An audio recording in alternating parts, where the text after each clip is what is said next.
नमस्ते सबैजनालाई। यो पुरानो स्ल्याबमा पानी चुहिने समस्या स्पष्ट रूपमा देख्न सकिन्छ। छतबाट पानी छिर्ने कारण भित्तामा ड्याम्पनेस, दाग र ड्यामेज भइरहेको छ। यदि समयमा नै उपचार यानि कि वाटरप्रुफिङ नगरिएमा स्ट्रक्चर अझ कमजोर हुँदै जान्छ र अझ ठुलो समस्या आउन सक्छ।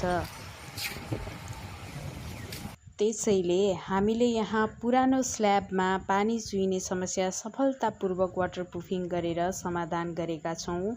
पहिले यहाँ पानी चुहिने समस्या थियो, जसले गर्दा स्ट्रक्चरमा ड्यामेज र ड्याम्पनेस भइरहेको थियो। प्रपर इन्स्पेक्सन पछि हामीले प्रोफेसनल वाटरप्रुफिङ ट्रिटमेन्ट गरेका छौँ।